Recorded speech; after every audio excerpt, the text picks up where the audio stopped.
Мына ошондой ишкерликке кирүүгө тоскоолдук кылган 3 сапат жөнүндө айтып өтөбүз. Бул 3 сапаты бар адам ишкерлик кыла албайт.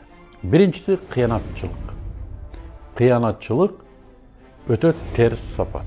Кыянатчылык бир канча адаттардан турат.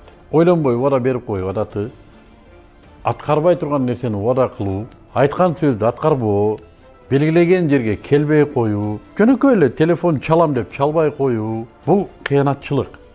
Балким кимдир бирөөлөргө бул өтө жөнөкөй сезилиши мүмкүн, болбогон нерседей. Бирок бардык нерсе кичинекей нерседен башталат. Бул кыянаттыктын аягы барып, бирөөдөн бирисин алып бербей коюу, бирөө менен бири өнөктөштүк кылып туруп аны аткарбай коюу, карыз алып кайтарбай коюу сымал масштабы чоң кесепеттерге да эшик ачат. Ошон үчүн кыянаттык ишкердикке зыт келген сапаттардан бири. Экинчиси бул палпыстык. Палпыз өзүнүн жашоосун уюштура албаган адам или уюштурганды билбеген адам. Бул да бир канча адаттардан турат. Мисалы үчүн, кандай тамак болсо жей берет, кандай кийим болсо кие берет, бирөөлөр кайга жүрүшө кете берет. Жанагы дарактан үзүлгөн жалбырак сымал шамалдын нугу менен жашай берет. Жашоонун ыргагы менен кете берет.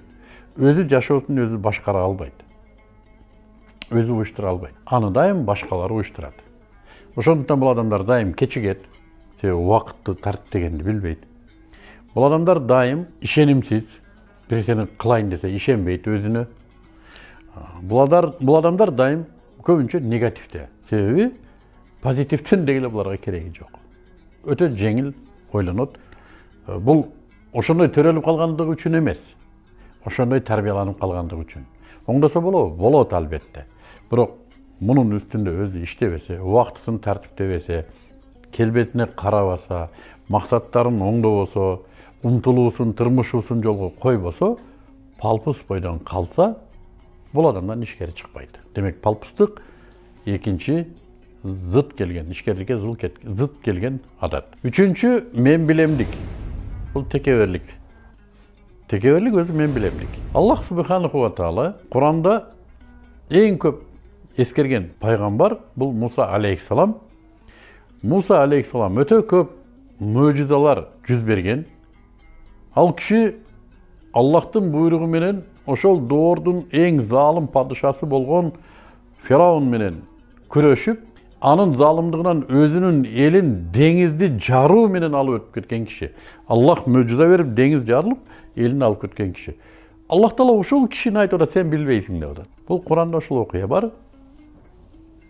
Жанагы биз аны Хызыр деп атайбыз. Куранда аты аталбаса дагы. Хызыр алейхиссалам менен жолугушкан окуясы буга далил. Жана ошол окуя менен Аллах субханаху ва таала биздин пайгамбарыбызга айтып атат, сен билбейсиң келечекти сен да. Адам мен билем десе токтойт экен өзү. Мен билбейм десе гана өнүгүү болот экен. Ошондуктан мен билем деген адамдан ишкери чыкпайт.